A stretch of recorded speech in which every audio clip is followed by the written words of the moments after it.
नमस्कार दोस्तों, मैं अंकित कुमार पाटीदार, आपका दोस्त और साथी। आज हम बात करने वाले हैं टाइम मैनेजमेंट को लेकर और गहराई में जाकर बात करेंगे। हमने टाइम मैनेजमेंट में पिछले जो हमारे वीडियो थी जिसमें हमने चर्चा करी थी पेरेटो प्रिंसिपल के बारे में, जिसमें हमने समझा था कि पेरेटो प्रिंसिपल की मदद से आप किस तरह से केवल 20% काम करके 80% रिजल्ट निकाल सकते हैं। और साथ ही साथ में हमने समझा था कि किस तरह से हम अगर अपने टास्क को इंपॉर्टेंट और अर्जेंट टास्क में अगर डिवाइड कर लेते हैं तो हम किस तरह से अपने आप को मैनेज कर सकते हैं, अपना समय बचा सकते हैं, और ना सिर्फ समय बचा सकते हैं, अपनी प्रोडक्टिविटी बढ़ा सकते हैं और अपने सक्सेस रेशो को इंक्रीज कर सकते हैं। दोस्तों, हमने तीसरे पॉइंट पे हमने चर्चा करी थी जो जिनको हम कहते हैं नॉट इंपॉर्टेंट और अर्जेंट टास्क। हमने कहा था कि इसे हमको डेलीगेट करना है, पर डेलीगेशन एक इंपॉर्टेंट और कॉन्शियस माइंड के साथ में किया जाने वाला टास्क है। अगर आपने डेलीगेशन में जरा सी भी गलती कर दी तो जिसे आप नॉट इंपॉर्टेंट समझ रहे हैं तो वो आपके लिए इंपॉर्टेंट हो जाएगा, और जिसे आप अर्जेंट समझ रहे हैं तो वो हाईली अर्जेंट आपके लिए हो जाएगा। तो इस डेलीगेशन की प्रोसेस को किस तरह से सही करना है, इसे अब हम आज समझेंगे। दोस्तों, आप कोई भी टास्क अगर किसी भी व्यक्ति को डेलीगेट करना चाहते हैं तो सबसे पहले 5 राइट चेक करिए। ये 5 राइट है: right task, right circumstances, right person, right communication और राइट सुपरविजन। अगर आपने 5 राइट्स अगर चेक नहीं किए तो डेफिनेट सी बात है आपके डेलीगेशन में आगे जाके आपको प्रॉब्लम हो सकती है। तो सबसे पहले हम समझते हैं राइट टास्क। आपने क्या सही टास्क को डेलीगेट किया है? ऐसा तो नहीं है कि जिसे आप अनइंपॉर्टेंट समझ रहे हैं वो हाईली इंपॉर्टेंट है, और जिसे अर्जेंट समझ रहे हैं वो जिसे अनअर्जेंट समझ रहे हैं वो हाईली अर्जेंट टास्क है। अगर इसमें से आपने टास्क को प्रॉपरली डिफाइन कर लिया है कि ये अर्जेंट भी है और साथ ही साथ में नॉट इंपॉर्टेंट है, तभी आप डेलीगेट करिए। अगर अदरवाइज आपने अगर इसे डेलीगेट किया तो आप समस्या में आ सकते हैं। दूसरा, सर्कमस्टांसेस आपको चेक करनी, क्या परिस्थितियां उस हिसाब की हैं कि आप इसे डेलीगेट कर सकते हैं। अगर आपने परिस्थितियों को ध्यान नहीं रखा, हो सकता है कि जिसे आप जो परिस्थितियां हैं आपकी वह उस हिसाब से नहीं है कि आपका डेलीगेटी जो है या तो प्रिपेयर नहीं हो, या आप जो कस्टमर है आपका वो चाहता है कि टास्क आप खुद ही करें, वो हाईली पेड कस्टमर है आपका, तो आपको परिस्थितियां देखनी पड़ेगी, फिर आपको करना है। उसके बाद में right person. Right person in the sense कि आपका जिस पर्सन को आप डेलीगेट कर रहे हैं क्या वो हाईली इक्विप्ड, हाईली मोटिवेटेड और हाईली टैलेंटेड है, उसके पास में प्रॉपर स्किल सेट है आपके उस डेलीगेटेड टास्क को करने के लिए। अगर आपने आपके जिस पर्सन को आप डेलीगेट कर रहे हैं उसके पास में नहीं है तो डेफिनेट सी बात है आपका डेलीगेशन फेल हो जाएगा। उसके बाद में जो चीजें आप उससे रिजल्ट एक्सपेक्ट कर रहे हैं क्या आपने उसे बता दिया है?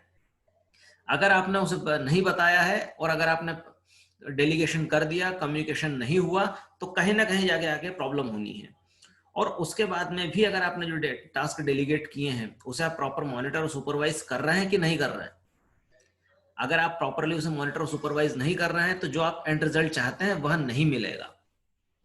मैं एक छोटा सा एग्जांपल लेता हूं। सपोज करें एक मशीन है, वह मशीन को आप भी रिपेयर कर सकते हैं, कोई दूसरा भी व्यक्ति रिपेयर कर सकता है। आप अगर रिपेयर करने जाएंगे तो उसमें पैसा बचा लेंगे, बट उसके अलावा जो है आपका समय बर्बाद हो जाएगा, जिस समय में आप काफी ज्यादा दूसरे प्रोडक्टिव काम कर सकते हैं।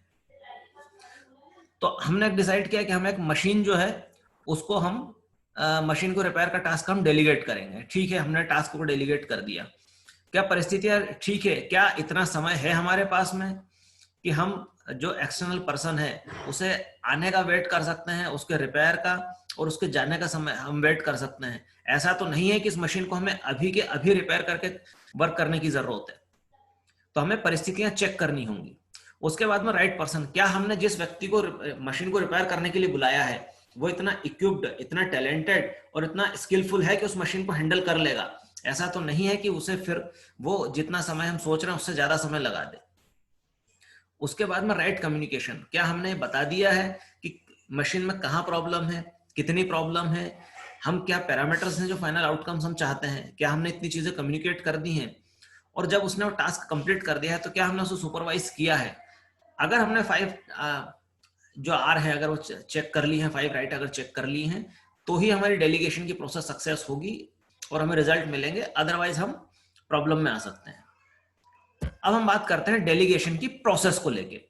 दोस्तों, डेलीगेशन की प्रोसेस बहुत सिंपल है और स्टेप बाय स्टेप है। सबसे पहले आपको आपका टास्क जो है उसकी बाउंड्री फिक्स करनी है। कि आपको कितना टास्क जो है सामने वाले से करवाना है। उसके बाद में जिस व्यक्ति को आप डेलीगेट कर रहे हैं उसको डिफाइन करना है, उसे डिसाइड करना है कि आप किस व्यक्ति को आप ये टास्क डिसाइड कर रहे हैं। उसके बाद में क्या क्या टास्क आप उससे करवाना चाहते हैं। आपको एक पर्टिकुलर एग्रीमेंट पे पहुंचना पड़ेगा कि आप क्या करके देंगे, कितने समय में करके देंगे और हमें आउटकम्स क्या मिलेंगे। उसके बाद में जब आपका जो डेलीगेट जिसे आपने किया है उसका जो भी परफॉर्मेंस है उसे मॉनिटर करना है और साथ ही साथ में आपको फीडबैक देना है। आपको फीडबैक में कहीं कंजूसी नहीं बरतनी है, फीडबैक देते रहना है। अगर बड़ा टास्क है, बड़ी लॉन्ग समय तक चलने वाला अगर डेलीगेशन की प्रोसेस है आपकी, तो आपको फीडबैक जो है पीरियोडिक बेसिस के ऊपर देना है। हो सकता है आप हर 2 घंटे में दें, हो सकता है हर 10 मिनट में दें, हो सकता है आप 15 दिन के अंदर फीडबैक दें, बट फीडबैक आपको देते रहना है। अगर आप फीडबैक नहीं देंगे तो आप जो एंड रिजल्ट निकालना चाहते हैं वह नहीं निकल पाएगा। तो दोस्तों, हमने अपने इस वीडियो के अंदर चर्चा करी है, उसमें हमने डेलीगेशन के बारे में देखा है, सोचा है और समझा है। अब मैं आपसे अनुरोध करूंगा कि आपको अगर डेलीगेशन को लेकर कहीं पे भी अगर कोई समस्या आती है तो मुझे जरूर बताएं और साथ ही साथ में मेरे इस चैनल को लाइक, सब्सक्राइब, शेयर और कमेंट जरूर करें। बहुत बहुत धन्यवाद।